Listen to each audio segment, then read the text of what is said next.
It is so damn hot here. I can't.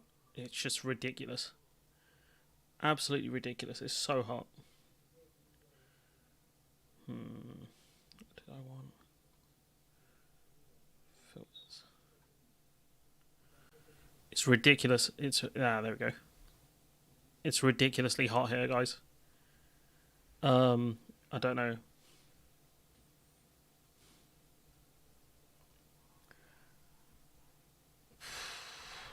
I'm getting absolutely cooked here. I can't even lie. It's a slow boil. That is for sure. People are saying not to drink fizzy drinks and avoid caffeine. You know what's the? Might as well just give up at that point. Honestly, it's just stupid. But yeah, it is roasting here. I can't even lie. I don't know what the temperature is. I'm gonna Google actually. It must be. Let's see.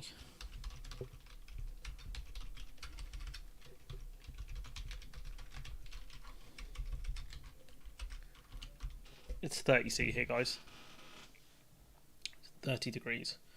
It's gonna rain a lot next week as well. Apparently, it's gonna be like big thunderstorms, so that should be fun. Hi, CJ. Yeah, it is. Oof. Yeah, it is. It is bad. So bad. Honestly, a disaster. Absolute disaster here. Shambles. I don't know. I don't know what to make of the temperature. Honestly, I just can't.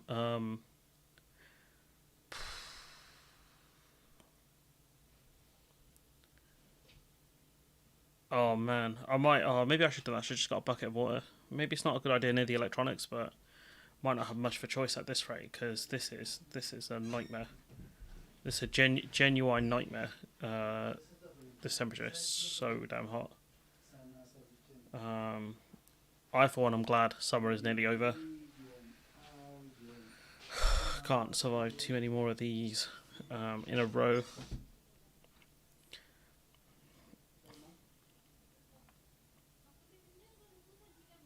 Yeah, heavy. We're expecting heavy storms in next week, so that's going to be fun. I'm excited for that. You know, having to catch the bus in the rain. That sounds amazing, doesn't it? I've got a rain jacket to be fair, but you know, if it's a thunderstorm, it's going to be grim. So yeah, that's going to be great. Exciting times for the UK. Honestly, the weather, the politics, everything, just amazing. Madgelings. Now we can come up with a better nickname than that. So you had like two questions on the community post, which is any chance I'll do another co-op with No Jest or any other. Maybe it depends on time. It depends on when, I guess, because I've got like live streams and regular content I want to put up on the channel. So unless someone wants to join me on a stream, chances are it's probably not the likeliest unless I get some time off, which I probably will do next month. I'm going to try and book some time off. So potentially you might see me on like Sunday roast or something like that. It depends if schedules kind of line up and they want me back on. Um, no one has questions about the pet plan of the Tories. The Brown. I mean, yeah, the Tories are just. Let's not start on them too early. Psych. We're going to talk about them. So I was checking out the article from last week, which was actually a lot worse than I anticipated. Which is allegedly the Education Secretary Gillian Keegan, when she found out about this stuff in early February, said, quote, "We just need to keep the lid on this for 2 years, then it's someone else's problem," end quote. And if that is true, this is allegedly, if that quote is true, then this Labour should be running. This should be on Labour's campaign ads. This line right here, they should put that on the Labour's campaign ads. Because this is it. This is the Tory saying, we knew about these problems. We did nothing about it. We helped exacerbate this problem. Let's be honest. And yeah, this was our mess, and we tried to deflect from it, and kids could have died. That's what they have to do. Not just kids. Courts could have collapsed. There could have been so much going wrong. Honestly, this lot should not be where they are. Phone. Yeah, this lot are just a complete disaster, honestly.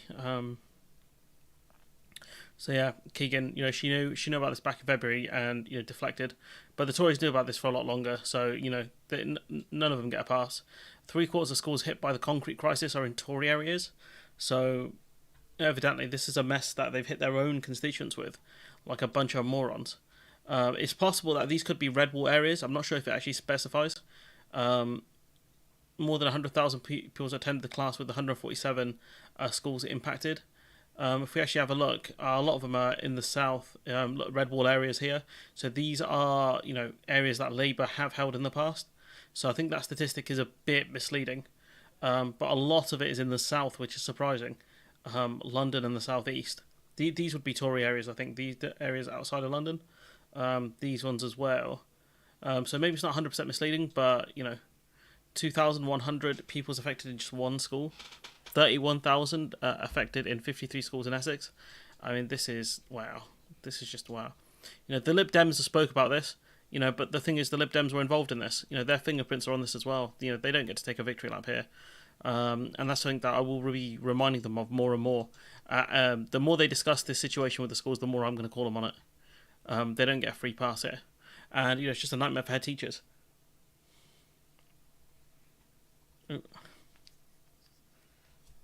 Oh, bear with me 1 minute before I have to plug in my headphones. Encouraged hospitals to move some of their capital fund to the Department for Health. Encouraged hospitals. So this is about hospitals, but it's still relevant because the same situation schools would have been in. The Department for Health encouraged hospitals to move some of their capital funding, that's the funding for buildings, into money for revenue, the day-to-day spending. So £4.3 billion was raided from the budget for supporting physical buildings to just plug the hole in day-to-day spending. And the Department for Health. So you can see here, like the hospitals were in a situation. I'm just changing some stuff on the fly, which is always a risky bet. But you can see here what had happened was the Department of Health told these hospitals, take money out of routine maintenance and other things, and put it into. You'll see more examples of RIC in areas that suffered heavy bomb damage during World War II. That would make sense. So that would be, it would be southeast England then predominantly, because that's the closest area to France. But what you can see here from this video is that the hospitals were pushed towards spending their kind of maintenance funding onto day-to-day spending. So, what chance? What chance did they have to do anything about these problems? This is what the government caused. This is what austerity causes. Stuff like this. Oh, sorry, this is in the wrong place. We'll leave this one for today. There's more on this one. This one's about schools. 8 schools have an issue with RAC. How bad is it? What does it mean for those buildings? Well, it's considerable. In one school we have 12 classrooms out. In the second school we have 16 classrooms out and a gymnasium. And in the third school we have 14 classrooms out and a staff room. Wow. So where are those kids going? Well, at the moment we can have certain year groups back at a time, but some will be on home learning until we secure the temporary classroom. So do you remember the Tories kept saying, remote learning's bad for kids, we need to get them back in school and all this stuff? Clearly they don't care about that. They said remote learning's bad for kids. Well, it's happening now because of the Tories. From on-site, set up, ready to go. Have you had to order temporary classrooms? Yes, we've secured some today. We've been waiting for the DfE to give us a date on when the ones they apparently have procured can arrive, but they can't give us that information at the moment. But didn't the Education Secretary say on Monday she had the temporary classrooms, she had the porter cabins ready to go? Give us a call. She did. I am ready to receive them, but at the moment we just cannot get any information on how many. So you're telling me the Minister for Department lied about having everything secure? Is that what you're telling me here? Because if that's the case, then I don't know. I struggle to believe that a minister would be lying.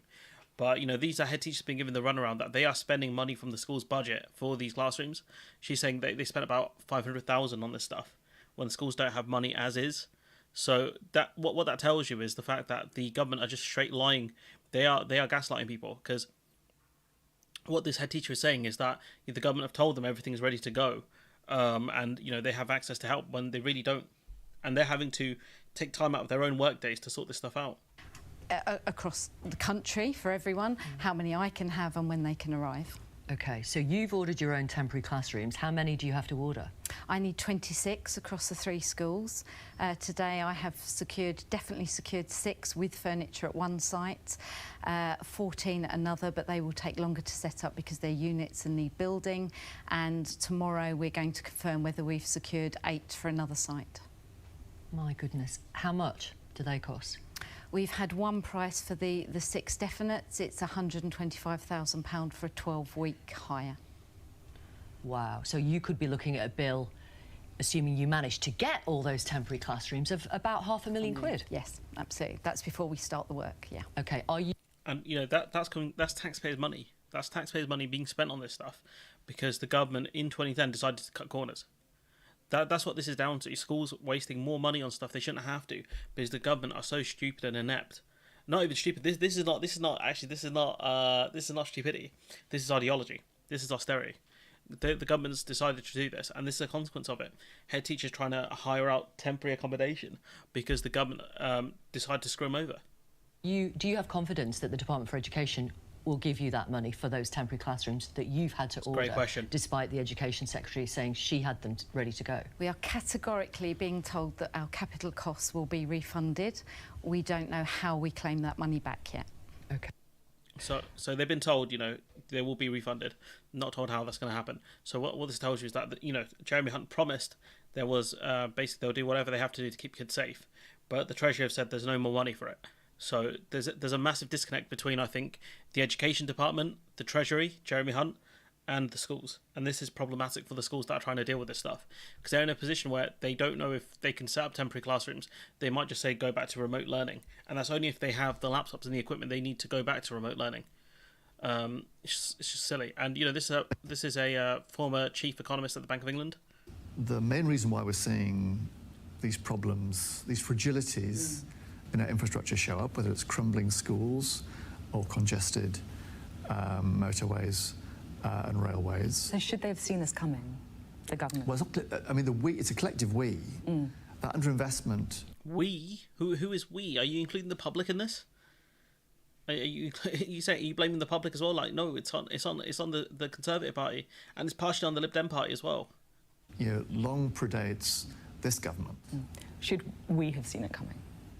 I think it was foreseeable that if you consistently underinvest as a nation, then the quality of your what's sometimes called capital stock, the stuff we rely on for our everyday lives, the schools our kids go to, the roads that we drive on, the hospitals that we visit, unless you keep on investing in those things, it trips you up over.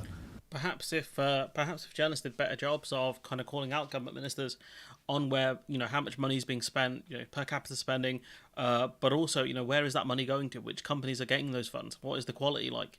Perhaps if more journalists did that stuff, we wouldn't be in such a mess. But the situation is that never happened.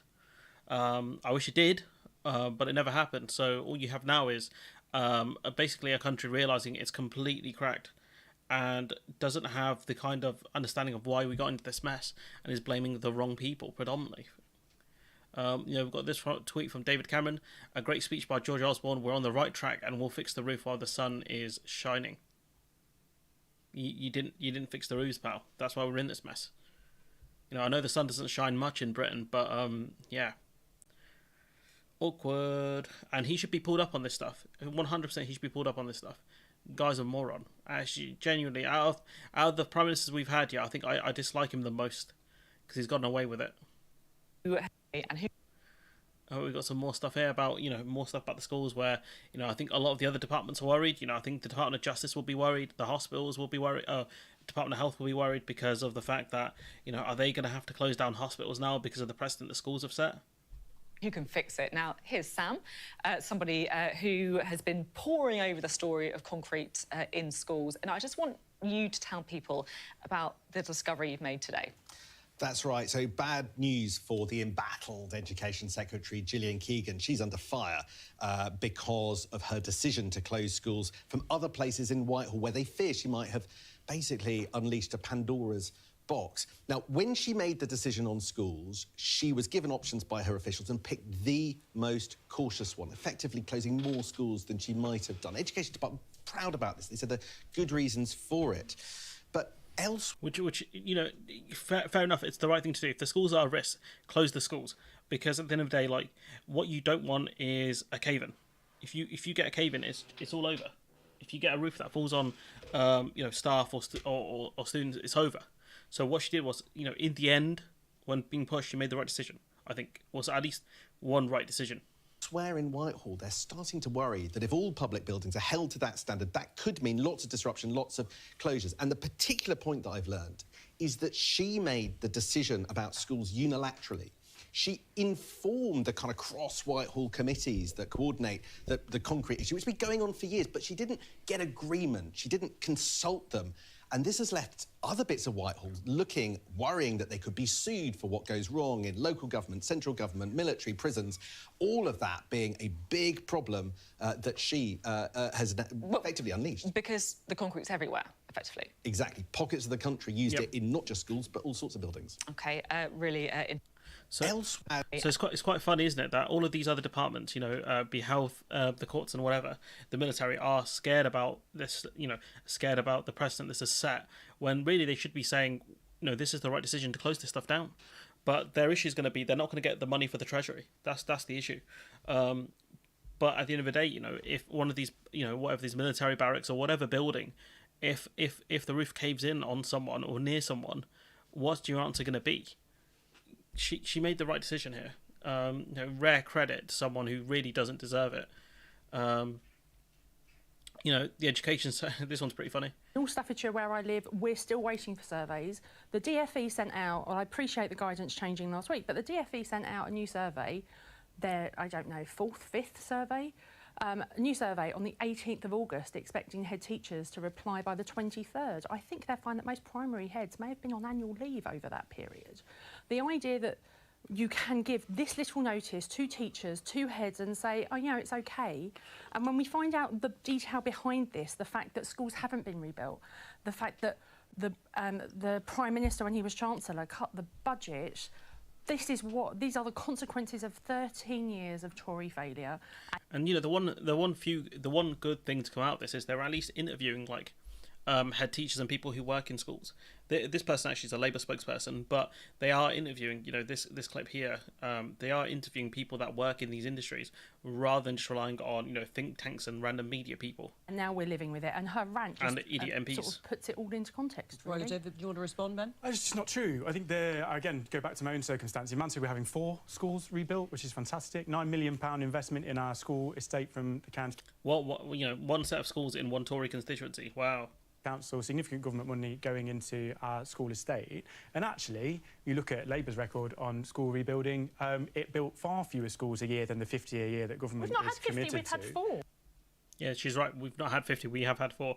And we'll talk about that in a few minutes because I think I've got the stats somewhere. Here it is. Perfect.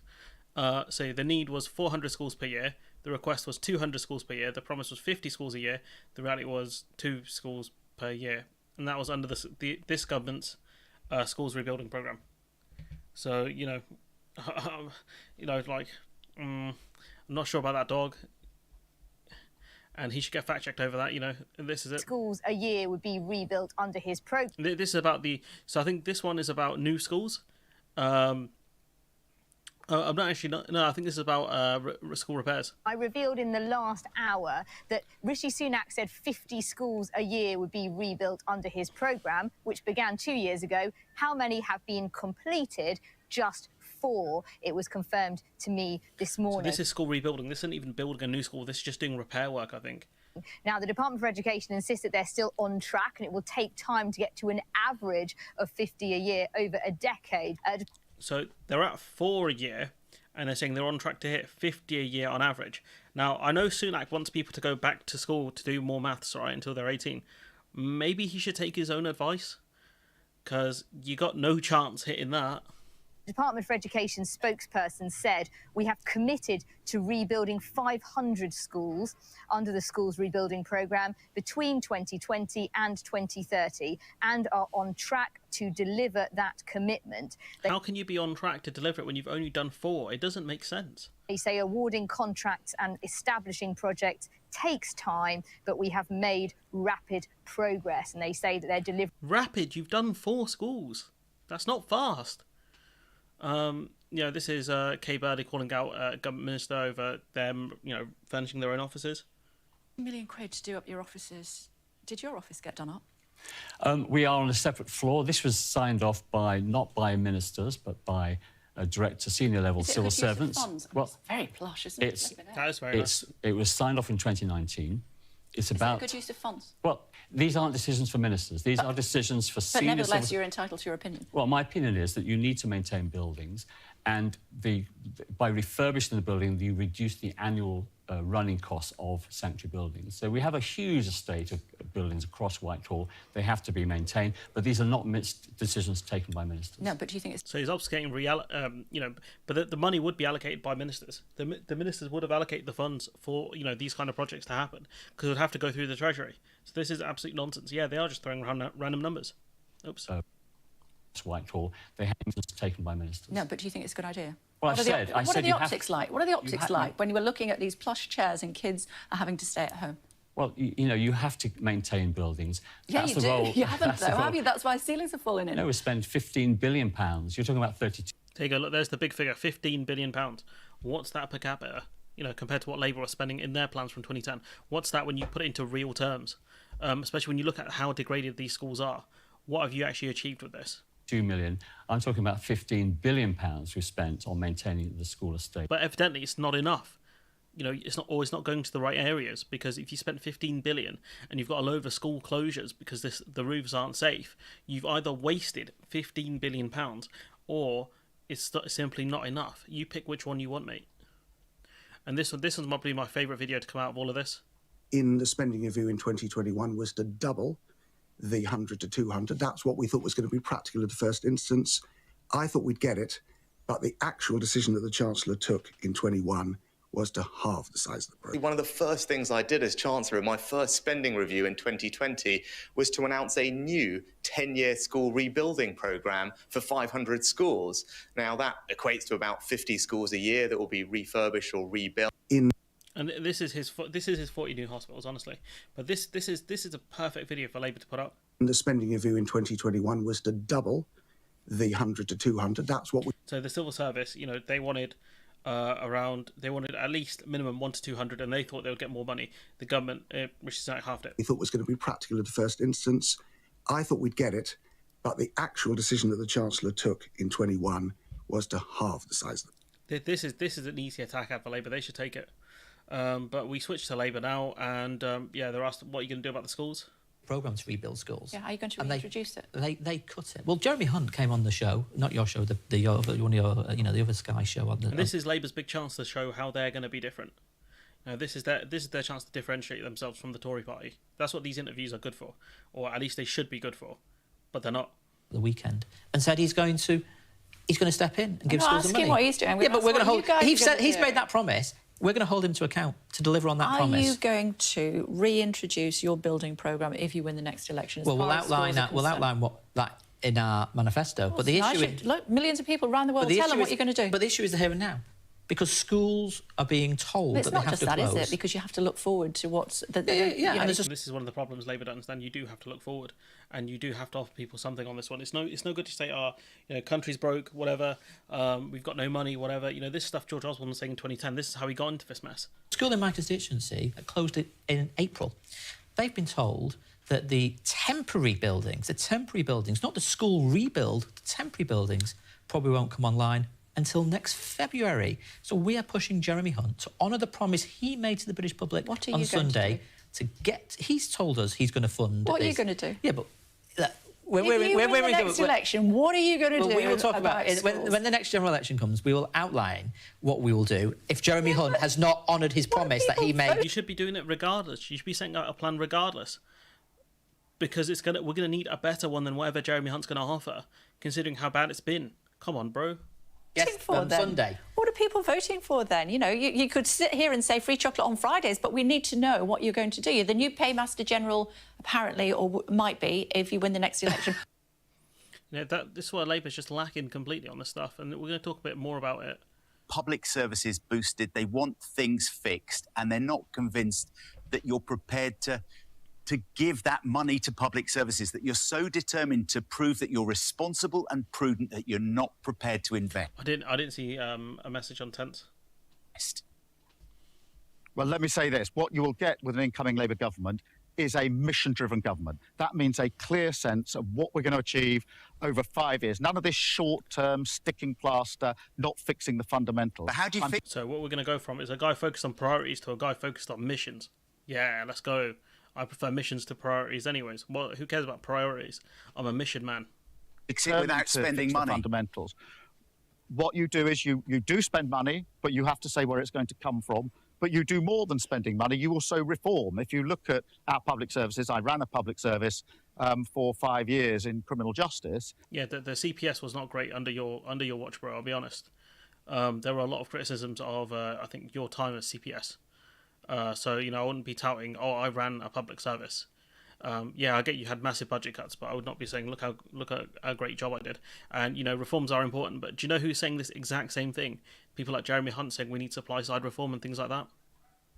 I know that, of course, money improves your public services, and that's why all Labour governments have put more money into our public services. So, are you going to do that, bro, or nah?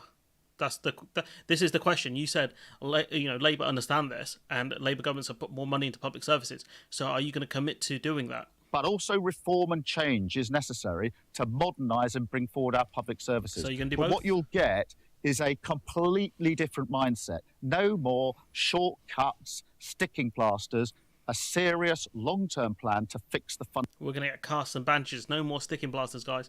Casts and bandages. Long-term support. Maybe an exoskeleton if we're lucky. This is just embarrassing. Fundamentals. That's what I came into politics for, and that's what we will deliver if we're privileged enough to serve. And I know... I don't know, dog. This is kind of embarrassing. The big challenges we face, particularly for trying to support the over 50s to get back into work and get on in their jobs, is tackling these long-term problems like physical and mental One other health. big issue, which is controversial for the Labour Party, and that is, particularly in work and pensions, the two-child benefit limit. Will you drop it? I am proud of Labour's track record in government on tackling child poverty. It is at the heart again. And Labour are better at dealing with things like child poverty, but there were still massive gaps under New Labour. When you read Marcus Rashford's story, you realise that there was a lot more to be desired from Labour, a lot more. And I didn't realise it was that bad for some people. I really didn't until I read about what he went through. So I would advise if you want to learn even under New Labour how bad poverty was, I would say look at Rashford's story. To Keir Starmer to do exactly that, get rid of it. And it is at the tackling child poverty is at the heart of one of our 5 key missions. Yeah, let's go missions. I told you 5 missions as well. Sunak's got 5 priorities. We have 5 missions. We're better than Sunak. Let's go. Opportunities for every child to fulfil their potential. You know that we will only make promises where we show how we can afford them, because we have no idea what the state of the economy will be like. As I said, in a few months' time, let alone in a few years' time. It's not hard, guys. All you can say is we're going to reform capital gains tax, bring it in with income tax, a couple other moves, and we can get rid of the child benefit cap. And, getting rid of the child benefit cap would be great because there's more money that will come into the economy because those parents will have more money to spend on their kids. Come on, bro. Personally, let me say this, I am huge. Does anyone know the scale of it? We don't know the scale of it because the government have been very opaque. It could be a lot worse than what's been spoken about. Tackling child poverty. It's a word salad, the worst kind of salad. Is absolutely going to be at the heart of my work. Will you look at that? I am Will you look at that and bring it? You're part of a group, a party. You know what It's a bit narcissistic from a person who got 4% in a leadership contest. I would not be talking about To Keir Starmer. I will only ever make commitments where I can show where they will be funded. We need a new strategy for helping children get out of poverty. You do need a new strategy. Getting rid of the 2-child cap would be a great idea. It would be a place to start, in the words of the Arthur theme song.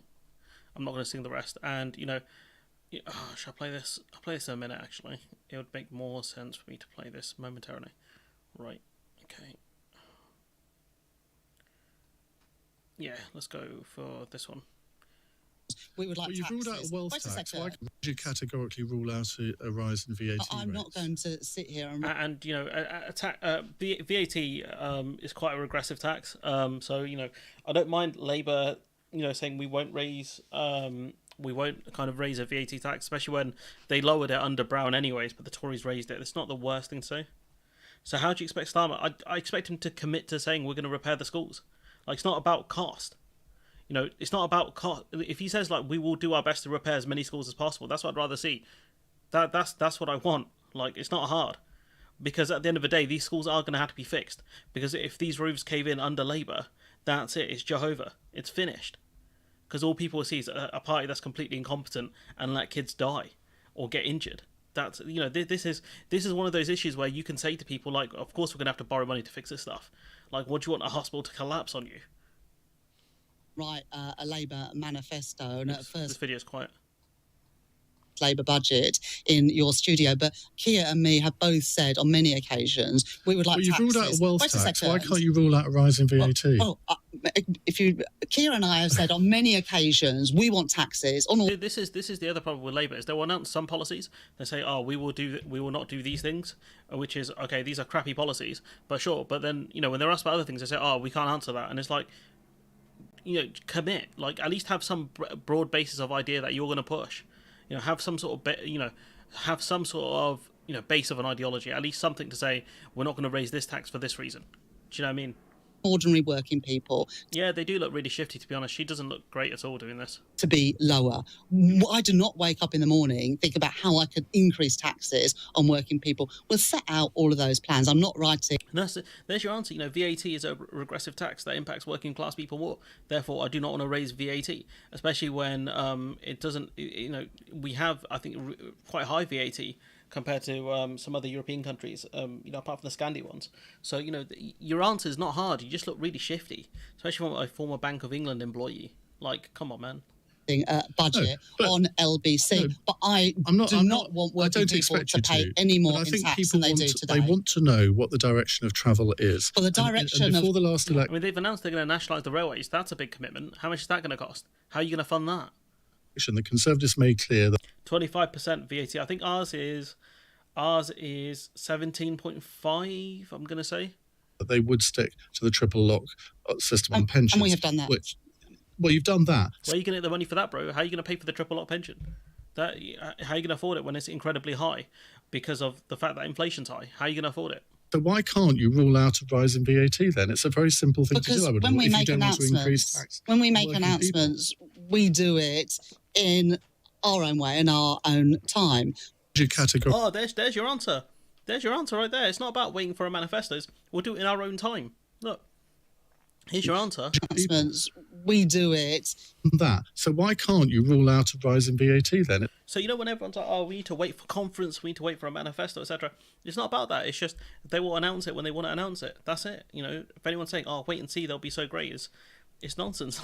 It's a very simple thing to do. I would when we if make you don't want to increase announcements, tax when we make working announcements, we do it in our own way, in our own time.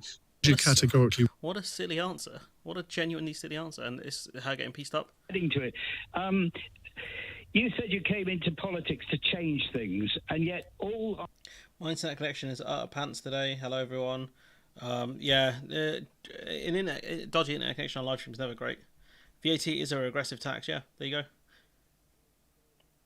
I've heard from you and the front bench is Tory policies for a Tory crisis. You're not going to tax wealth. You're not going to do much with income tax. You're leaving the profits of the banks, the water and the energy untouched. The energy one, they're not leaving untouched. They are saying they'll do a windfall tax. That's not 100% true. I remember very well, because I was born in that period, the Attlee government. So this guy is an actual boomer. Like, as much as we malign the boomers, he's not the greatest generation. He is a baby boomer, born just after the war by the sounds of it. What they came in with was a 4-letter word, hope. You aren't communicating hope. There is no ambition in evidence in what you're doing, and they had a much harder job than you've got to rebuild the country after the Second World War. COVID is bad. 2008 was terrible, but austerity has to be stopped, and you seem to be wanting to carry on worshipping the Treasury because you are an ex-banker, Bank of England banker, and you don't seem to be in making any kind of ambition clear to me as a voter or the public as voters, whether you're prepared to rise to these challenges, which are far worse than what we had in World War II. This brother's cooking, because our debt to GDP post-World War II is around 200%. This man actually destroyed her. So what's your actual question? Well, the question is, why are you employing Tory policies to deal with a Tory crisis?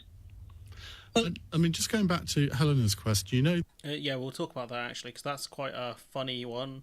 So this is No Justice calling into speak to Rachel Reeves, which is hilarious.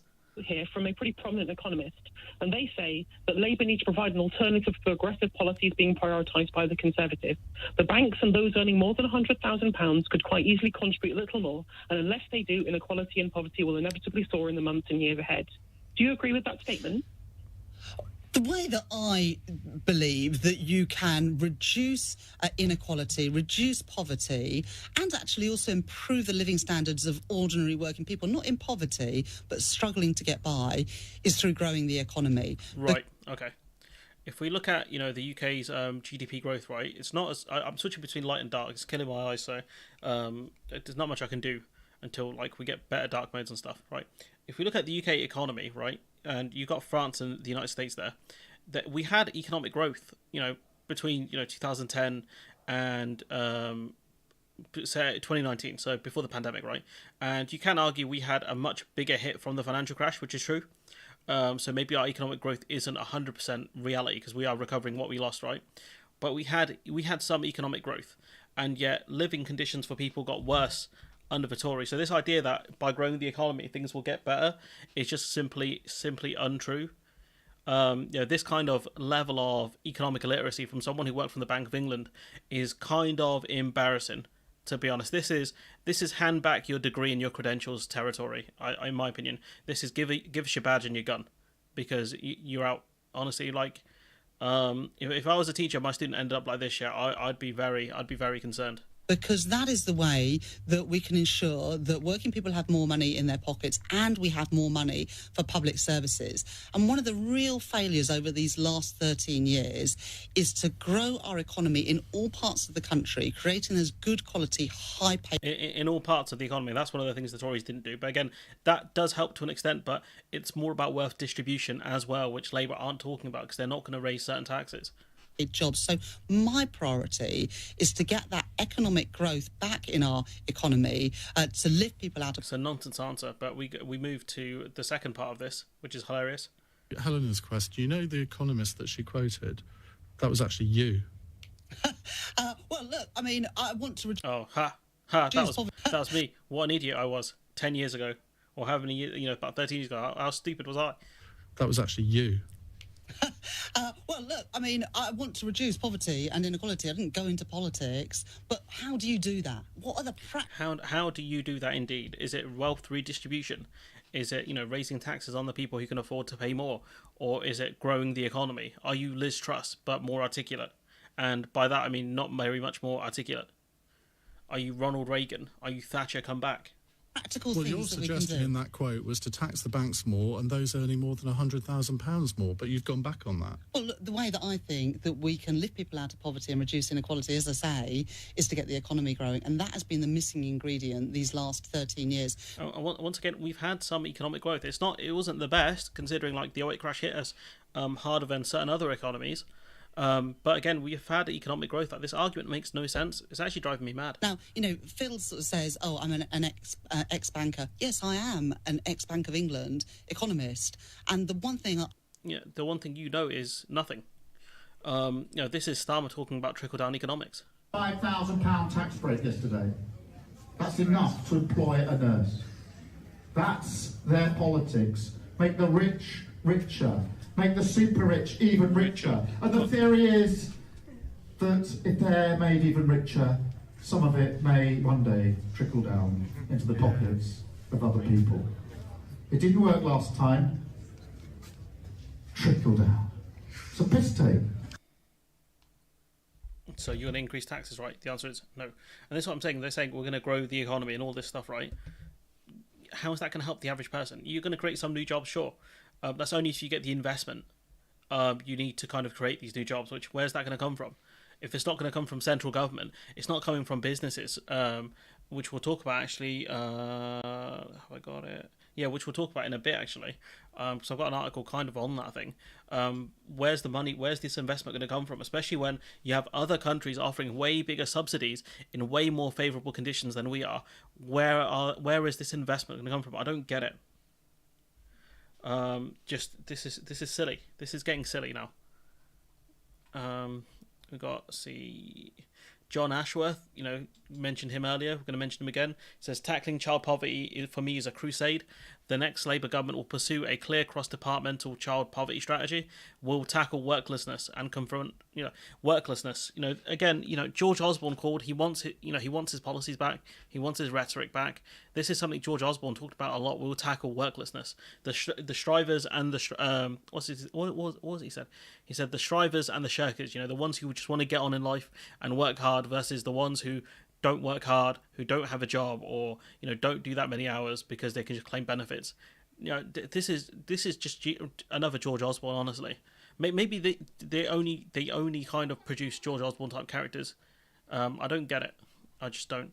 And this is the quote from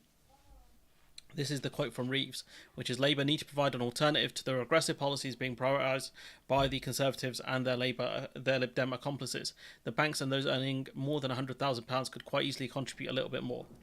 And clearly that Rachel Reeves was a lot more intelligent than this Rachel Reeves right here. Just sucks. And we've got Sam Bright here. This is quite a good tweet actually, saying politics has radicalised over the last 13 years, but austerity may well be the most radical policy of them all. Pinched as a sensible, moderate idea, it has nuked our public services and left us with outdated, failing infrastructure, difficult to overstate its dire impact. And I've got a video coming out about Labour's crappy tax policies. And I guess we're doing another one. We're going to repeat. But here you go, kind of our debt to GDP under kind of the Tories and Labour. So one of the reasons why Labour's debt to GDP here is so low during kind of the late 90s, during the mid 2000s, is PFI contracts. They used a lot of public money to invest in the private money to invest in the public sector, and it was a complete disaster. That's why our debt to GDP is so low here. But you can see like Germany's debt to GDP lowered dramatically. France's went up, but it's the living conditions in a lot of French areas is much better than in the UK. So France have clearly invested that money more intelligent than we have to an extent. And what did you get? When we look at the financial crash, right? Like our debt to GDP was still quite high pre-pandemic. What did we get for all of that money? We got nothing. We got crumbling infrastructure. And this is what I mean. Like austerity has been snuck through, as Sam Bright kind of points out. Where's he gone? They managed to con people into believing austerity is a good idea when, what do we benefit from it? Yeah, sure, our GDP's grown slightly, but in terms of our debt has gone up as a percentage of our GDP. It's not done, this austerity has just not worked. It doesn't work as an economic policy. It's the equivalent of just putting leeches on someone so they hope they get better. You just take out everything from a person, they die. You take out all this money from the economy and it's going to die. You got this from Prem Sikka saying benefit claimants could be given a real terms pay cut as Jeremy Hunt tries to bribe voters with pre-election tax cuts.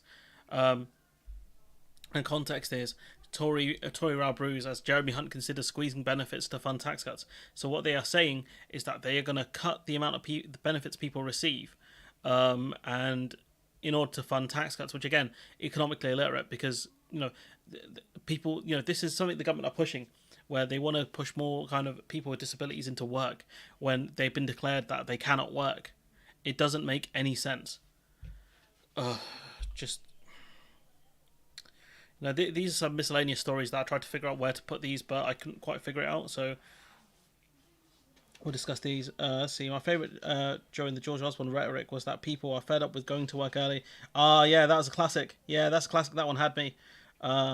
He obviously had never heard of shift work. Yeah, he's never heard of the night shift either. Yeah, that one got me pretty good until I remembered, people work at night or work in the evenings or whatever. or maybe that person's not feeling well, and plus the whole thing doesn't make sense, right? He goes, in the morning while other people's curtains are closed. Like, maybe some people just don't open their curtains. Like, genuinely, maybe some people just don't bother doing that. Like, it's so stupid. But yeah, no, that's a classic. That's a George Osborne classic there.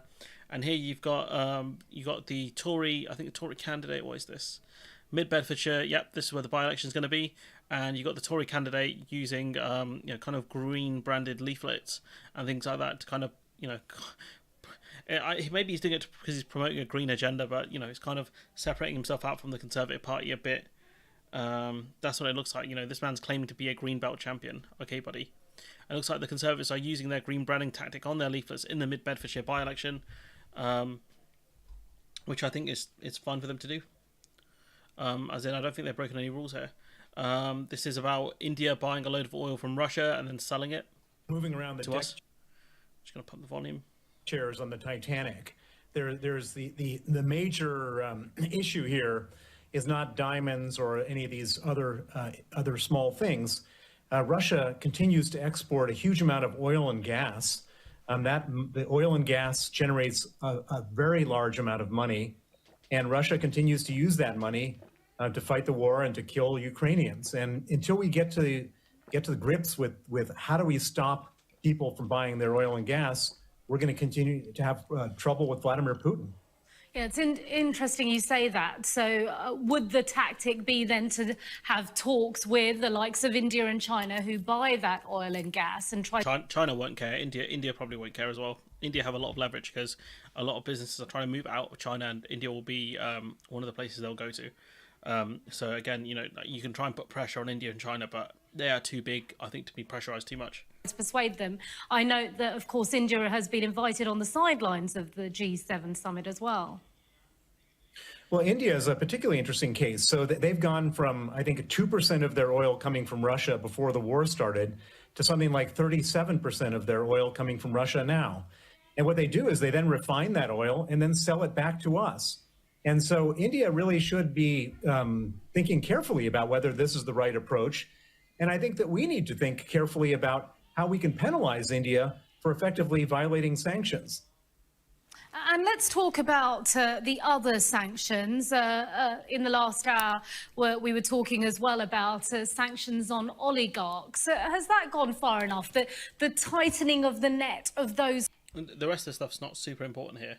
But what is important is the fact that, you've got essentially Russia avoiding the sanctions by selling it to China, which, again, what do you do? What do you do to India at that point? You probably have to reduce the amount of Indian oil you buy. That's probably the only way that they could do it, honestly.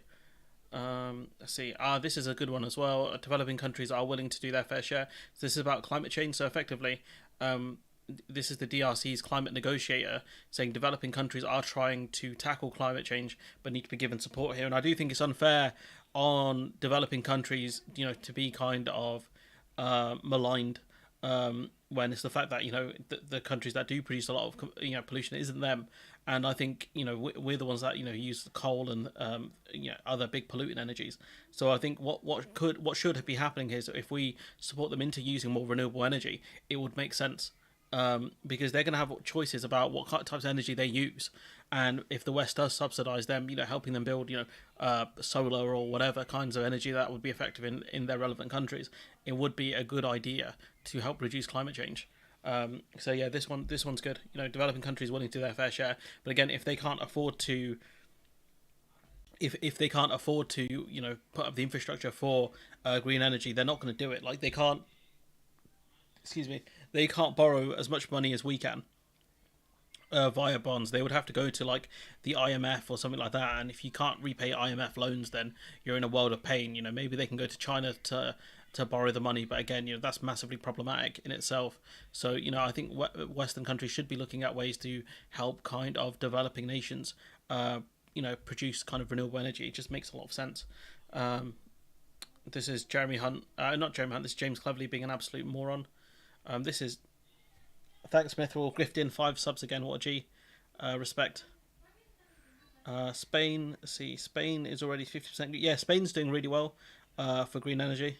That is true. Spain are doing really well. So yeah, thanks Mithril for that. Appreciate it. It's another week. It really does help the channel a lot. So yeah, this James cleverly taking a victory lap over the prisoners escaping by blaming Labour. And also, of course, that prison escapes were 10 times higher prior to us coming into office. Given the nature of the crimes that he is accused of, I'm not so sure that is the kind of defence I'd be pulling out the bag right now. Especially when I guarantee the ones that escaped under New Labour would have been low-level criminals, whereas the dude that escaped, recently he's a terror suspect. This man's not a low-level criminal; he's a terror suspect. This particular prison.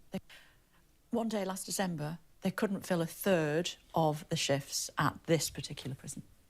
I can't verify that statistic or not, but I know that this is something that is a focus. I don't know, Kay. I don't think you're the most accurate person all the time. By the Justice Secretary and the government at large, and it is something that we are alive to. But I really don't think we should be politicising the escape of this. This is political. If you had the staff that, if you had enough staff, he might not have escaped. Fair enough, if you had enough staff there and this guy still escaped, then you could say, are you hiring competent staff? And that's another political point. Are they being paid enough for you to hire competent people?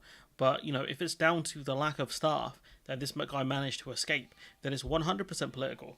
It's because this is what austerity does. You cut funding for prisons and, people escape. Shock, I can't believe it. Individual, it is extremely rare for a prisoner to escape. Top priority needs to be finding them. They found him. Then an investigation to ensure that this doesn't happen again. Yeah, and asking why he shouldn't have been in Belmarsh rather than where he was? Well, that will take part in the investigation, and I know that is one of the questions that the Justice Secretary is looking into. Ultimately, whose responsibility is it to make sure that prisoners can't get out? Well, obviously, it is the prison in which they're in and the prison officers. The government plays a role as well in setting the processes that should be in place, and I'm sure that the investigation will highlight how this individual... I think they've spoken about solar panels in the Sahara before. I don't know I don't know how viable it is. So it's definitely something worth checking out. I don't know. I don't know if they could do it or what the issues were, but I've heard people mention it before. Or managed to get out, and yeah, don't make it look like it's our fault. It's not our fault. It's the prison's fault. This stuff I find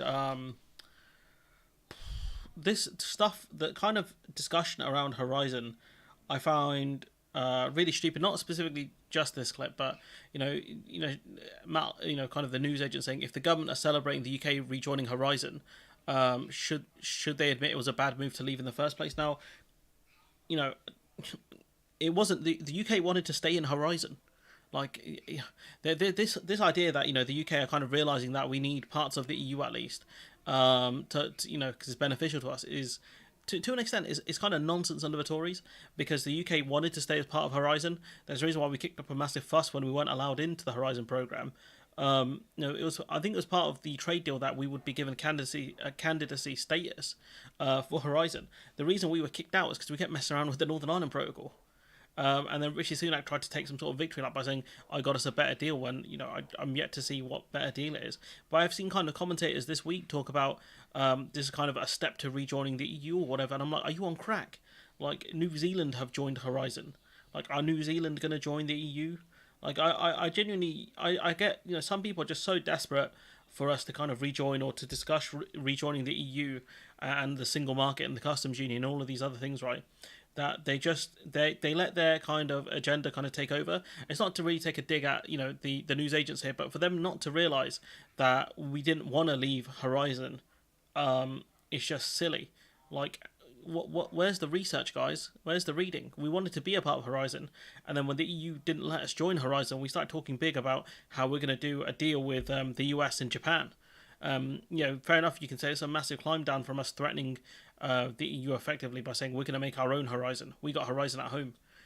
You could say the UK joining the EU satellite program is big, considering I think Theresa May, she did leave that one. I think it's Copernicus.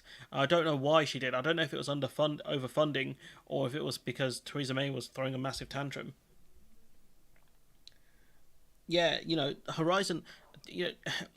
Horizon isn't restricted just to EU members. I think there were discussions around certain bits of Horizon to be blocked. I'm just going to adjust my mic quickly. There we go. I think there were discussions around certain aspects of Horizon to be blocked, like the ones that would do more kind of higher levels of R&D, like, the highest of levels, stuff where state secret type stuff, I think. But that never really went anywhere. So, this idea that, we wanted to not be a part of Horizon is complete nonsense. And, the news agents should be doing a lot better. But for, a lot of YouTubers and people in the commentator space saying, this is a big deal, oh my God, we're back in Horizon, we're back, baby, we're going to be in the EU and this is a path to rejoining, like, complete nonsense. Like, what are you talking about, honestly? Like, there are people in the space where their agenda kind of takes over, their content. The leading countries developing what's that, CRISPR and quantum computing are China, the US, and the UK. But that's just one aspect of Horizon, though. Horizon's like really it's very diverse. A lot of the programs and the schemes in there, like, it's not just to do with high leads. It's not just down to do with like R&D of like computer chips and stuff like that. Like, they deal with like historical stuff, animal stuff. It's loads. There's loads of random bits and pieces within that. So like, yeah, Horizon is just not. It's not just about computer chips, honestly. Especially with the EU trying to set up their own fabs and things like that. That's something where Horizon can transition into it. When the EU announced that, I believe they were thinking of North African countries. To join Horizon? That'd be a strange step. There's some more. This is a clip about the UK struggling to hire certain agricultural workers and NHS workers as well. On farms, there aren't any fruit pickers available anymore. The NHS has got chronic staff shortages. But none of that's to do with Brexit. No, but it is to do with Brexit, though, because we've made the country less attractive to work in. It's partially. I think that the stuff with the agricultural workers, 100% that's to do with Brexit. Like, we didn't have the scale problems that we have now before Brexit. But with the NHS stuff, like, Brexit exacerbated it to an extent. But we had these staff shortages under the Tories. It was the Tories that made this mess with bad staff retention schemes, like with massive pay cuts and staffing cuts and things like that. So she's partially right, partially wrong. This is one I want to discuss, actually, because it kind of links in to a lot of things that I've been talking about for a while, actually, and stuff that I found confusing from the Tory party.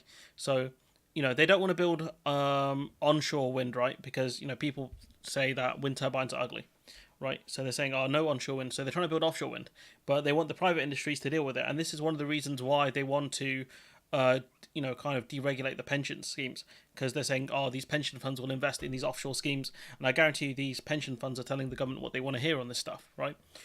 But they have one of these schemes up, no one bid for it. None of the UK's biggest offshore wind developers took part in the auction after many complained to the government ministers and officials that the maximum price had been too low. So this is about, I think, the maximum price of the energy. The auction awards a 15-year contract to the clean energy production or projects that bid the lowest price for clean energy that they go on to generate. This has helped to drive down the price of renewable energy, but in recent months, high inflation has caused costs of the industry to rise. And, it is expensive to generate. Building offshore wind turbines is a lot more expensive than onshore. It makes sense. So this is to do with the price. I don't understand why the government just don't step in and build it themselves. That's the thing that frustrates me the most. Like, the government can step in and deal with this. The industry has called on ministers to adjust the auction rules in time for next year's round of bids. So this is not even going to happen this year. It's going to be next year. I'm on the beach and I listen. Lucky you. Renewable UK said it would need urgent action to fix the investment framework. It's also suggested other fiscal measures to attract clean energy. Other fiscal measures, that screams to me they want subsidies. That's what they want. They want subsidies there. So this whole thing about clean energy, and this is what I mean about countries needing support. That kind of links into. Do you know what Labour's views on this? No, I don't. I don't know if Labour are going to invest the money. I know they want to build GB Energy, but no one really knows much about GB Energy. And this could be a good one for Labour to say, we'll invest the money, we'll sort it out. We'll build these energy turbines, and we'll profit from the money these things generate. But tragically, Labour, I think they're a bit AWOL on this stuff. We've got a couple more things I wanted to discuss. The Bibley Stockholm, the stupid barge. the one that's causing, the Tories a lot of problems now, because of the Legionella outbreak. This thing's costing us more than £560,000, I think, a month. The framing on this tweet is beautiful, because they put the Bibley Stockholm barge costs taxpayers more than £500,000 a month, enough to clear 1,000 asylum claims. And so that would be potentially 1,000 less people you would have to put on the ship, or to put anywhere, because you would have dealt with their claims. So the framing here, perfect, absolutely perfect. Chef's kiss whoever wrote this one. And then our final piece of the day, which is linked to that one, which is the deadliest Legionella strain found on board the Bibley Stockholm. Is GB Energy still allowing for public-private partnerships? I don't know, Paul, because they're very vague on whatever the hell it is. So I don't want to speculate too much on it without them saying what it's going to be specifically. So we're gonna have to wait and see on that one, honestly. New testing of water samples of the Bibley Stockholm has confirmed the presence of potentially deadly strain of Legionella on board. So, people could have died on the ship. The presence of Legionella, which the Home Office has said can dominate more than 500 asylum seekers, right? So if we didn't spend this money on this stupid boat, we could have cleared 1,000 asylum claims, which is double the amount of people they're going to store on this thing anyways. This whole thing is just so stupid. It makes no sense. It's malice for the sake of it. There's no benefit here. This idea that it's going to deter people coming here, it's not going to do that. It hasn't done so. These people are nuts, absolutely nuts. I don't get what the hell's going on with them, honestly. But yeah, I don't have much more to say unless you guys got some interesting comments or questions for me you want me to answer. Legionella still has kind of sister. Unless you guys got any other questions for me, I guess I'll put the live chat post up now, so I don't forget. So this will be for next week's live stream, which would be,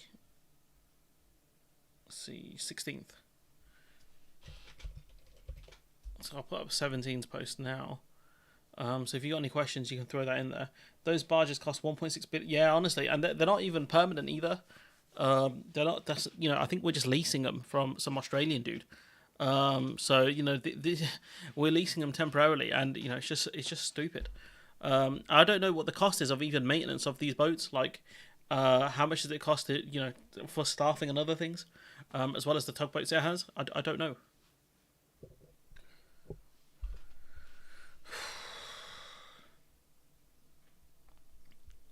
So it's just, this whole thing's just a complete mess. The people have no idea what they're doing, and the idea that we don't have the money to fix up the schools or whatever. It's like, how much did you spend on this boat? Like, that money could have gone back into the economy. You've been hit on the numbers watching due to the hot weather and everyone else. Oh mate, you don't. To be fair, 26 is fine. Anything above 20 is good. But this weather is absolutely killing me. I'm just struggling, honestly. Killed my juice early, so. Too hot for thinking of questions, sorry. I guess if that's the way it is, then I guess we'll probably have to call it here. A bit shorter than the last stream, but yeah. Like I said, if you got any questions, just go to the, is it gonna let me do it? Go to the community section of my channel. You're gonna see the community post here for live chat 17. Yeah, it's way too hot today. You got community post for live chat 17, so feel free to drop any questions there. It's been another week, so 16 live streams down, pretty good.